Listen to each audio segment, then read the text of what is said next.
Yeah, so what we had a few starts and stops with this. When we started our company, we fundamentally thought that if we can make a nanomaterial that's unique that no one else have, that would be good enough. And what we found was we had a very limited market because there aren't a lot of people that are prepared to handle the nanomaterial directly. So we had to learn from our customers, learn from our mistakes, and figure out what would be the easiest way to introduce our material to our customers in a manner that would not force them to make any changes whatsoever. And from that, what we did is we figured that we knew we could enhance polymers, we knew we could enhance metals.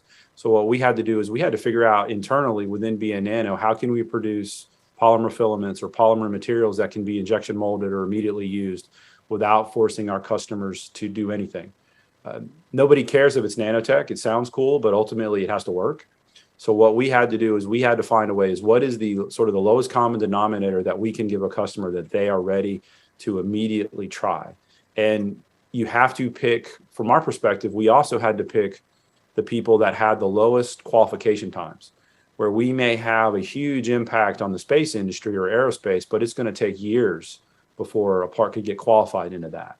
Same thing with a biomedical application. It's very expensive. It takes long. So if you go into something like a textile or into a structure or material that can be immediately tested, it's much quicker. It's a much shorter ramp.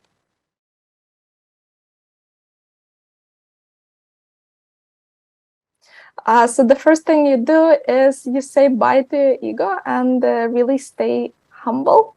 This is the time when you need to, if you haven't done so already, start listening to users and getting very serious product research done with the good feedback, and then you start reiterating your MVP. Second thing, especially if you're in a super competitive niche where those 5-10 millions that you secured is not going to be enough to get the big market share, you need to start building partnerships in order to leverage the client base of a bigger brand. Getting influencers on board, getting partners, basically playing marketing by association. And third big thing, you need to start thinking early on your user acquisition. How do you build a strong referral program? How do you get people who already love you to make 10 other people love you back?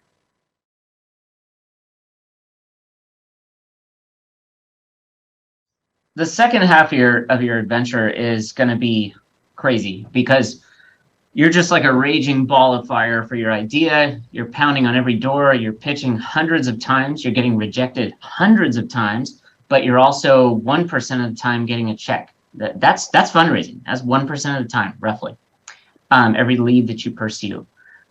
You make it through there and you start to get money in the bank and things get crazy. So I'd like to think that over this summer, I've gone from what I call a lowercase CEO to an uppercase CEO. And that means that I've fired my friends. That means that I've seized control over our tech stack. That means that I have stopped tolerating people who are half-time sort of loosey-goosey influencing the organization. Basically, if people are in here 100% drinking the Kool-Aid, they're part of the company. Basically, it's kind of heartbreaking because as your company grows, it gets very, very serious. It's no longer a couple of friends with a cool idea that is showing promise. Now it's existential choices, right? And so be prepared as you go from lowercase to uppercase to have to make harder and harder decisions.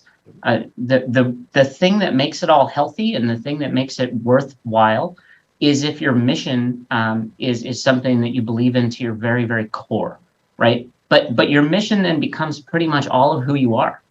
It's going to take over who you are as a person to make this thing happen.